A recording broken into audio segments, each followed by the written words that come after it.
নবী সাল্লাল্লাহু আলাইহি ওয়াসাল্লাম প্রচলিত ধারায় আমরা যে জশ্নে জুলুসে ঈদে মিলাদুন্নবী এই যে আমরা পালন করি, বাংলাদেশ, পাকিস্তান, ভারতবর্ষের কিছু মুসলমানেরা যে পালন করে, এটা নবী সাল্লাল্লাহু আলাইহি সাল্লামের জীবদ্দশায় কখনো পালন করেননি, সাহাবা একরামও পালন করেননি। এটা সম্পূর্ণ একটা বিদআত।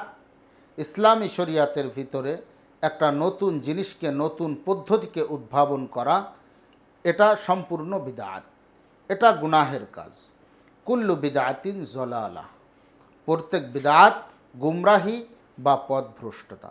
এর জন্য আমরা এই পথভ্রষ্টতা থেকে বেঁচে থাকব এবং নবী সাল্লাল্লাহু আলাইহি সাল্লামের তরিকা অনুযায়ী রোজার মাধ্যমে তার জন্মদিনকে উদযাপন করব।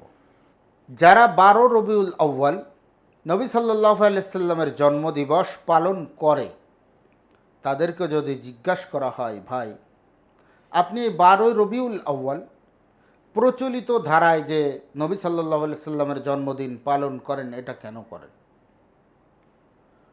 বলে যে দেখো, এটা আমরা নবীর মোহাব্বতে করি এবং এই জন্মদিন পালন করার কারণে আমরা নবী সাল্লাল্লাহু আলাইহি সাল্লামকে এই দিনে মোহাব্বতের সঙ্গে স্মরণ করি এবং নবী সাল্লাল্লাহু আলাইহি সাল্লামের মোহাব্বতে আমাদের চোখে পানি এসে যায়, আমরা আবেগ ধরে রাখতে পারি না। ভাইরা আমার, আবেগ যদি এতই হয় চোখে পানি এসে যায়, এর কারণেই যে জিনিসটা জায়েজ হয়ে যাবে বা বিদাত হবে না বা নতুন সৃষ্টি হবে না শরীয়তের ভিতরে, এমন নয়। কারণ অনেক সময় আমাদের অনেক নাটক, সিনেমা বা অনেক অভিনয়ের দৃশ্য, এটা দেখার পরেও কিন্তু আমাদের চোখে পানি এসে যায়। এখন এই আবেগের কারণে যদি এটা জায়েজ বলে ফতোয়া দিতে হয়, তাহলে আবেগে যদি নাটক, সিনেমা বা কোনো অভিনয় দেখেও চোখে পানি এসে যায়, ওটাকেও তখন কি জায়েজ ফতোয়া দিতে হবে? এর জন্য ভাইয়েরা আমার, অনেকেই বলতে পারে যে এটা নবী সাল্লাল্লাহু আলাইহি সাল্লামের মুহাব্বতে আমাদের অন্তরটা নরম হয়ে যায়, বিগলিত হয়ে যায়। অন্তর বিগলিত হওয়ার জন্য আরও অনেক জিনিসই আছে, নাটক, সিনেমা বা অভিনয়ের দৃশ্য দেখেও অন্তর বিগলিত হয়ে যায়। এখানে যদি অন্তর বিগলিত হয়ে যাওয়ার দ্বারা জায়েজ বলে প্রমাণ করতে চাই, তাহলে ওই নাটক, সিনেমা বা অভিনয়ও আমাদের জায়েজ বলে প্রমাণ করতে হবে। এর জন্য ইসলাম আবেগের নাম নয়, শরিয়াত আবেগের নাম নয়, শরিয়াত হলো বিবেকের নাম। শরিয়াত, ইসলাম, এটা হলো বিবেক দিয়ে বিবেচনা করতে হবে, আবেগ দিয়ে এটা বিবেচ্য নয়। এবং নবী সাল্লাল্লাহু আলাইহি সাল্লামের জন্মটা এটা আলোচ্য বিষয়, এটা কোনো পালনীয় বিষয় না। আর হাদিসের ভিতরে তো স্পষ্ট আসছে যে জন্মদিন বা মৃত্যুদিন এটা পালন করা যাবে না, এটা সম্পূর্ণ পালন করা নাজায়েজ। এখন আরেকটা কথা জরুরি, যে এই যে প্রচলিত ধারায় নবী সাল্লাল্লাহু আলাইহি সাল্লামের জন্মদিনকে পালন করা এবং যে কোনো একটা নির্ধারিত দিনকে উৎসবমুখর পরিবেশে পালন করার জন্য নির্ধারিত করে নেওয়া, এটা কবে থেকে শুরু হলো? সর্বপ্রথম জন্মদিন, মৃত্যুদিন, এই সবগুলো পালন করার প্রথা এসেছে যারা প্রকৃতি পূজারী ছিল তাদের থেকে। তারা বিভিন্ন দিবসকে পালন করত। এই প্রকৃতি পূজারীরা সর্বপ্রথম খ্রিস্ট ধর্মও দুনিয়াতে আসার আগে এই প্রকৃতি পূজারীরা বিভিন্ন জিনিসের জন্মদিন, মৃত্যুদিন বা বিভিন্ন উৎসব পালন করত। খ্রিস্ট ধর্ম যখন দুনিয়াতে আসলো, হজরত ঈসা আলাইহিস সালাতু ওয়াস সালামের দিনকে যখন মানুষ কবুল করলো, তখন খ্রিস্টানরাও এই প্রকৃতি পূজারীদের এই বিভিন্ন উৎসব বা কোনো দিনকে কেন্দ্র করে উৎসব করাটা, এটা খ্রিস্টানরাও চরমভাবে বিরোধিতা করেছেন এবং খ্রিস্টানরাও এর থেকে নিষেধ করেছেন। কিন্তু আস্তে আস্তে আস্তে আস্তে প্রকৃতি পূজারীদের এই দিন নির্ধারিত করে উৎসব মুখর পরিবেশ বানানোটাকে খ্রিস্টানরাও তাদের কৃষ্টি কালচারের ভিতরে এনেছেন এবং তারা ক্রিসমাস, হজরত ঈসা আলাইহিস সালাতু ওয়াস সালামের জন্মদিনকে তারা উৎসবমুখর পরিবেশে পালন করা আরম্ভ করলেন। ধর্মীয় শিক্ষা তাদের ভিতরে না থাকার কারণে এই ক্রিসমাস পালন করা এটা তারা এমন ব্যাপকভাবে শুরু করলেন যে মানুষ দেখে হতভম্ব হয়ে যেত তাদের আয়োজন দেখে। তারা বিভিন্নভাবে হজরত ঈসা আলাইহিসসালামের জন্মদিনকে উদযাপন করত, এখনও পর্যন্ত করে। এটা দেখে কিছু কিছু মুসলমানেরা প্রভাবিত হলো। নবী সাল্লাল্লাহু আলাইহি সাল্লামের যুগে প্রভাবিত হয় নাই, খোলাফায়ে রাশেদার জামানায়ও প্রভাবিত হয় নাই, খোলাফায়ে বনি উমাইয়া তাদের জামানায়ও প্রভাবিত হয় নাই, এবং খেলাফতে আব্বাসি যেটা আবুল আব্বাস আস-সাফা এর থেকে যে শুরু হয়, আব্বাস ইবনে আব্দুল মুত্তালিব রাদিয়াল্লাহু আনহু ইনার বংশধরের মাধ্যমে যে আব্বাসীয় খেলাফত শুরু হয়, এই খেলাফত বিশেষ করে শিয়া দ্বারা প্রভাবিত ছিল, মুতাজিল্লা সম্প্রদায় দ্বারা প্রভাবিত ছিল। এই আব্বাসীয় খেলাফতের সময়ও এই জন্মদিন প্রাথমিক পর্যায়ে পালন করা শুরু হয়নি। 604 হিজরি, মনে রাখবেন 604 হিজরি, তখন একেবার আব্বাসীয় খেলাফতের পতন যুগের সূচনা হয়ে গেছে, নাজুক অবস্থা। বিভিন্ন বিষয়াদি নিয়ে আব্বাসীয় খেলাফতের ভিতরে মত পার্থক্য, মতনৈক্য শুরু হয়ে গেছে। যেখানে সেখানে বিভিন্ন জিনিস নিয়ে বাহাস হয়, ছোটোখাটো বিষয় নিয়ে বাহাস হয়। এই মত পার্থক্য যখন শুরু হয়ে গেছে, বিভিন্ন অঙ্গরাজ্য যেগুলো ছিল আস্তে আস্তে তারা নিজেদের স্বাধীনতা ঘোষণা করা আরম্ভ করে দিয়েছে। তারা স্বীয় রাজ্যে রাজা হয়ে গেছে, রাজা হয়ে বসে গেছে। এমনই একজন রাজা ছিল বর্তমান ইরাকের মসুল শহরে, তার নাম ছিল আবুল মুজাফফর আবু সাঈদ। এই আবুল মুজাফফর আবু সাঈদ সর্বপ্রথম 604 হিজরিতে উৎসব মুখর পরিবেশে নবী সাল্লাল্লাহু আলাইহি সাল্লামের জন্ম পালন করে এবং ছোট আকারে একটি শোভাযাত্রা বাহির করে।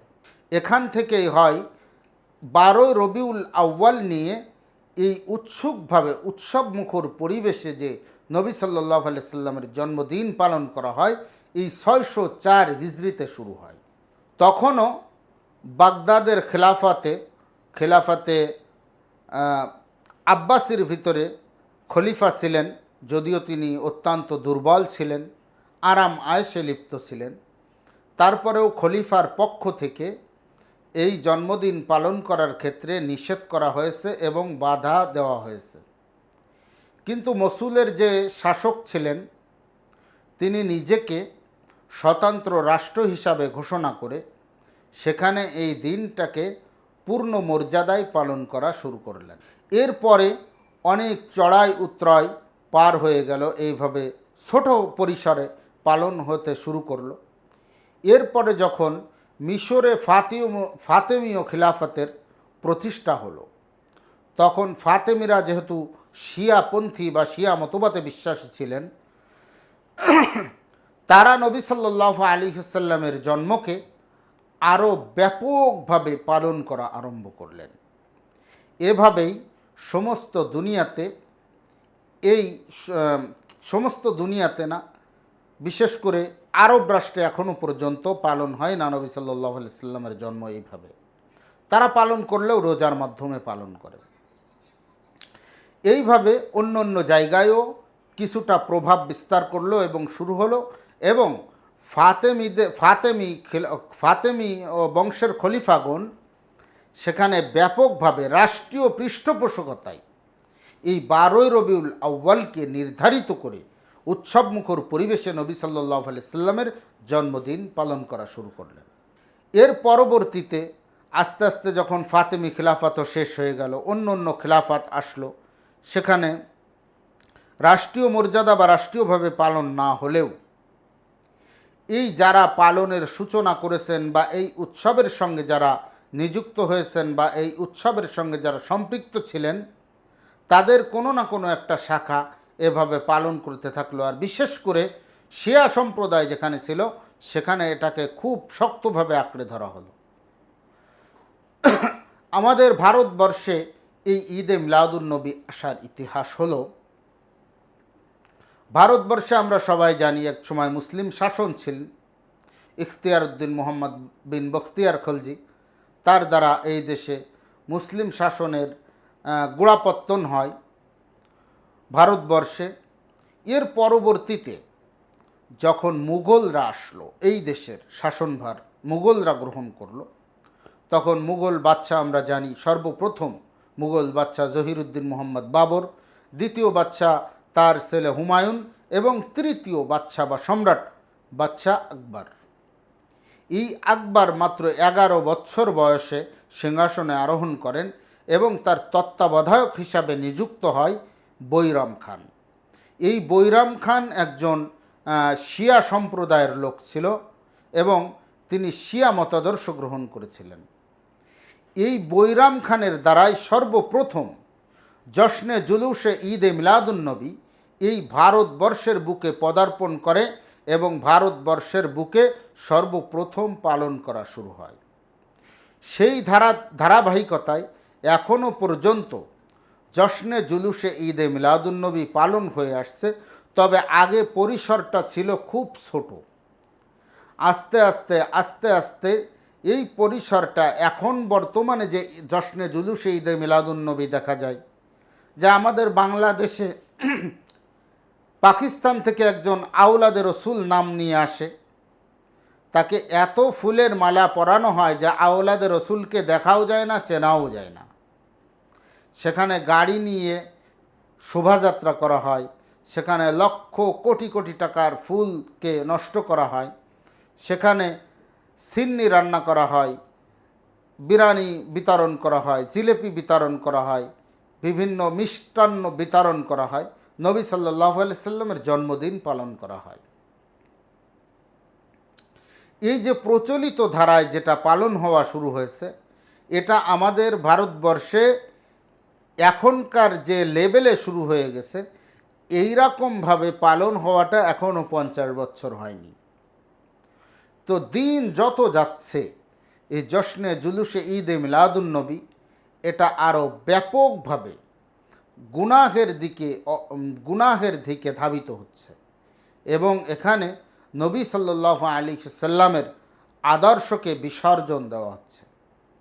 নবী সাল্লাল্লাহু আলাইহি সাল্লামকে মোহাব্বত না করলে সে ঈমানদারি হতে পারে না। নবী সাল্লাল্লাহু আলাইহি সাল্লামকে মোহাব্বত করার সব থেকে বড় মাধ্যম হলো নবী সাল্লাল্লাহু আলাইহি সাল্লামের সুন্নাত। সর্বোপরি কথা হলো, বর্তমান প্রচলিত ধারায় যে ঈদে মিলাদুন্নবী পালন করা হয় এটা সম্পূর্ণ বিদআত এবং শরিয়াত বিবর্জিত কাজ, শরিয়াত গর্হিত কাজ। এর থেকে আমরা বিরত থাকার চেষ্টা করব এবং যে সমস্ত ভাইরা ঈদে মিলাদুন্নবী পালন করতেছেন তারাও একটু নিরপেক্ষ দৃষ্টিতে নিজেদের তেড়ামিকে প্রমোট না করে নিজেরা এখান থেকে একটু চিন্তা ভাবনা করা, যে জিনিস নবী সাল্লাল্লাহু আলাইহি সাল্লামের নিজের জীবদ্দশায় করেননি, সাহাবা ইকরামের জীবদ্দশায় করেননি, হিজরতের 604 বছর পর্যন্ত দুনিয়ার বুকে কেউ করেনি এবং এটার প্রমাণ যারা পালন করতেছেন তারাও দেখাতে পারবেন না যে 604 হিজরির আগ পর্যন্ত কেউ একদিন জশ্নে জুলুসে ঈদে মিলাদুন্নবী পালন করেছেন।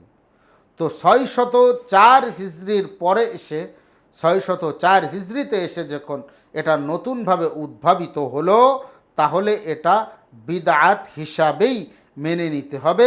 আপনারা একটু নিরপেক্ষ দৃষ্টিতে চিন্তা ভাবনা করে দেখবেন।